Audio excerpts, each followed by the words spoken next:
And mind you, I would like to tell you this also.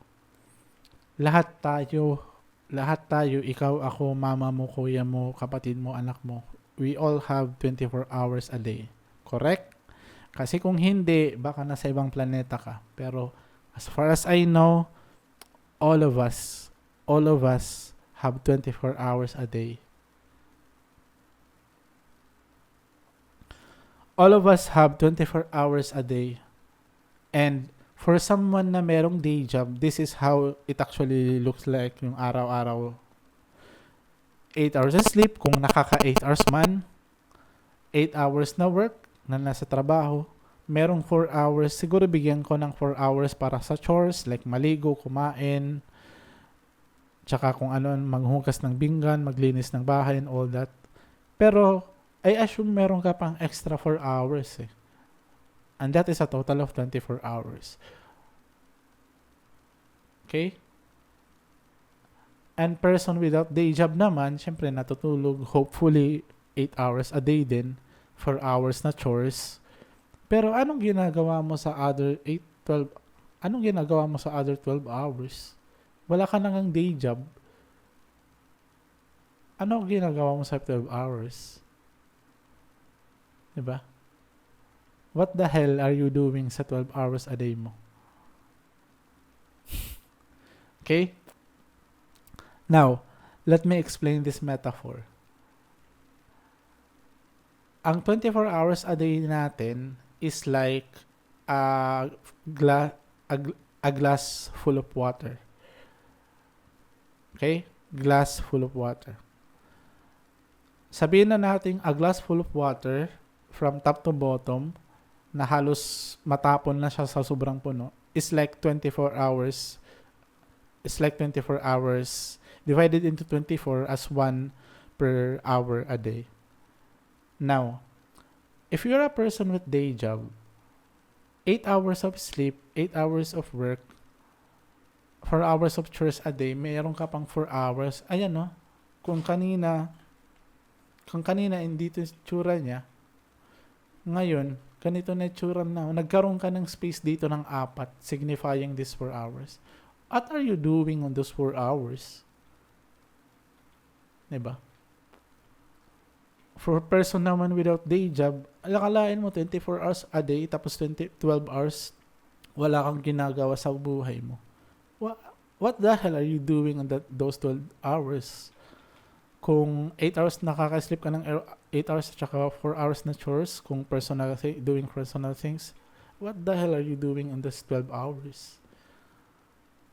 Okay? Now, hindi talaga ako naniniwala sa mga taong nagsasabi na wala silang time mag-freelancing. You have time. You just don't know where to find. You just don't know what to sacrifice sa 24 hours mo. Tsaka mind you, nakalimutan ko sabihin kanina, those estimates are for weekends only, Monday to Friday. What the hell are you doing on 48 hours on weekends? Nakahiyata ka lang kada weekend. Now, kung makahiyata, ano ba?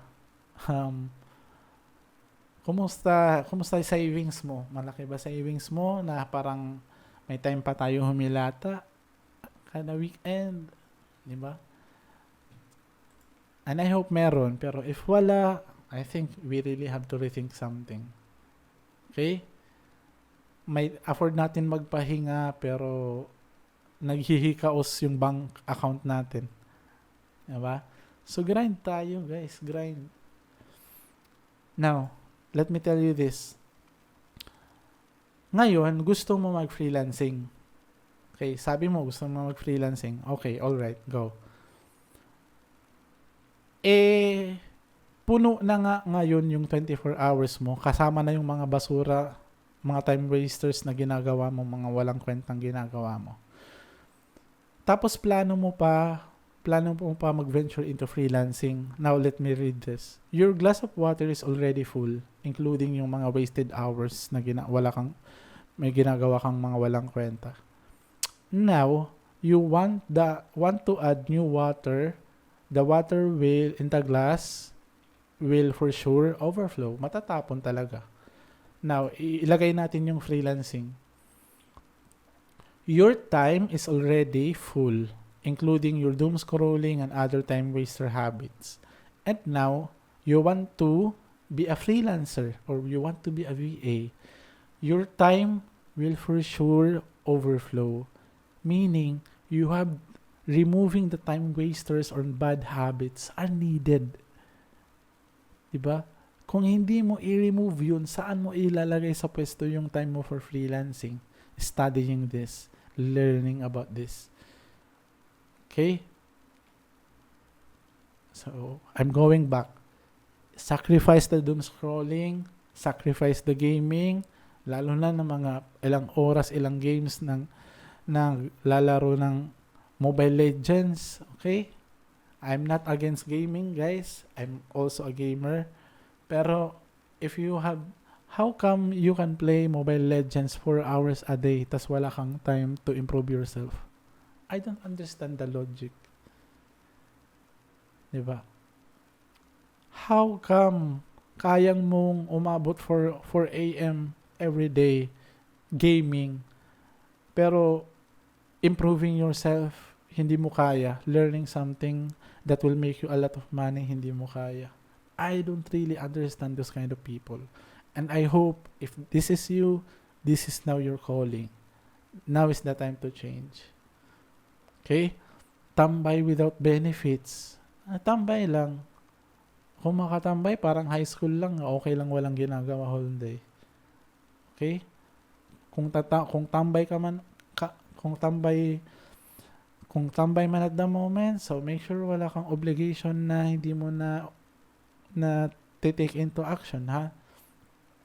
And then, ayan pa, partying, wasting money, energy, lasing pa, marites, etc. Updated sa lahat ng mga chismis sa social media. I don't really understand those kind of people.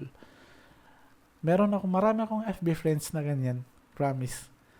Ang daming time magbigay ng reaction sa mga chismis, mga issues sa social media. Yung mga walang kwentang issue,